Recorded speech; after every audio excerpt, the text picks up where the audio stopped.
Hello. So, whoever is interested in hearing these stories, I'll be reading in Grandma's Attic, Chapter 8 Little Gray Shoes. The winter I was 6 years old, I had diphtheria. After a few weeks, when I began to feel a little better, Grandma brought the basket to my bed. Most everything in Grandma's house had a story, but the basket was full of them. The basket contained buttons, all sizes, shapes, and colors, and kinds.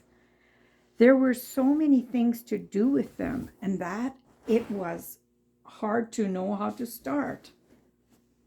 Should I sort out all the round buttons, or string the red buttons all together, or maybe see how many different shapes there were? I seemed never to get to the end of the possibilities. On this day, as I dug to the button of the basket. I can't read today. On this day, as I dug to the bottom of the basket, my fingers felt a little shape, one I hadn't noticed before. I brought the button out and looked at it curiously. It was a small, silver gray triangle. It had no holes through it, nor a hook on the back. There seemed to be no way to sew it on anything. Grandma, I called, here's a button I never saw before. Where did it come from? Grandma came to look. She turned the button over in her hand thoughtfully. Why, this was one of my shoe buttons, she replied. Shoe button? I asked. Did you wear shoes with buttons on them? How was the button fastened on? Oh, yes, said Grandma. My shoes had buttons all the way up the side. The little hook that held this button came off long ago. I guess this is the only one that hasn't been lost. Grandma continued to turn the button over in her hand. Her eye had a faraway look of a story, so I settled back on the pillows and waited. These were the most beautiful shoes I ever had. Grandma began. We only had one new pair a year, and it was very important to make a good choice. Ma took me into town in September to shop for my new shoes. The first pair the man brought out were these wonderful gray shoes with silver triangle buttons. They were soft doeskin, and to me, there had never been anything so lovely. Oh, Ma, I said, these are the ones I want. I don't even want to look at any others. Well, try them on, said Ma. We'll see. The man put the shoes on my feet and buttoned them up with a tiny button hook. I held my feet straight out in front of me and admired those shoes. Oh, such beauty! Stand up, said Ma. See if they are going to be too short. Too short? Of course they weren't. They couldn't be. But when I stood down on the floor, my toes touched the end of the shoes. Do they pinch? Asked the man. Oh, no, they don't pinch. They are just fine. I hastened to reassure them. But Ma was doubtful.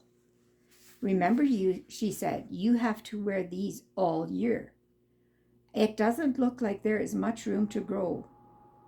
Do you have them in the next size? She asked. He didn't. All he had in the next size was a pair of black shoes with shiny patent leather toes and small round buttons. The thought of leaving those wonderful gray shoes was more than I could stand. These are just fine, Ma, I protested. These fit just fine. They don't hurt a bit. A little twinge told me that the shoes really were too small and that I should tell Ma that my toes touched the end. But my desire to have a beautiful pair of shoes to show Sarah Jane and the other girls won out, and I said nothing. Ma paid for the shoes, and they were wrapped for me to carry home in triumph. I wore them to church the following Sunday and modestly accepted the admiration of my friends. For a few weeks, the shoes only felt a little tight. Then, as my feet continued to grow, they really began to pinch. Of course, I could say nothing to Ma. I could not admit that I had stretched the truth to get them, and anyway, there was no money to replace them. Finally, I found that I could only wear the shoes when I was sitting down, so that I could curl my toes up inside.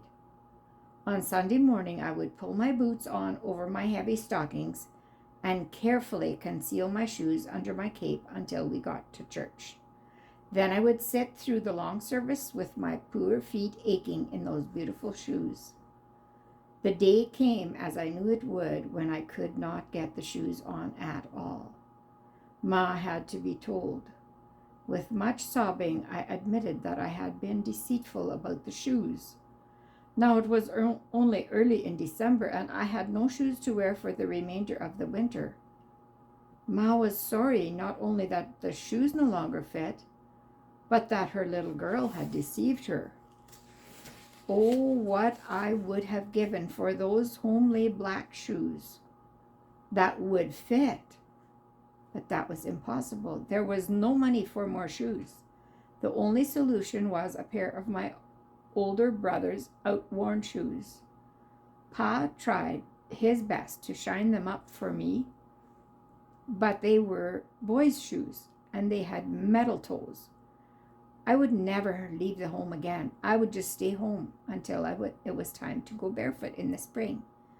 But of course I didn't. Although I cried huge tears over them, I wore Roy's shoes to church. I did my best to hide my feet under the bench so no one would see, but such things are not easy to hide. When Christmas came, I was delighted to see among my gifts a new rag doll that Ma had made and wrapped in a knitted shawl. But when I pulled back the shawl, what should look up at me but two gray shoe button eyes? I looked quickly at Ma, but she acted as though nothing was wrong. I looked again at the doll. Her smiling mouth was not really laughing at me, I decided. In fact, she looked quite sympathetic. I touched the little buttons and thought, how foolish I had been. This little doll would remind me to think twice before I did a deceitful thing like that again.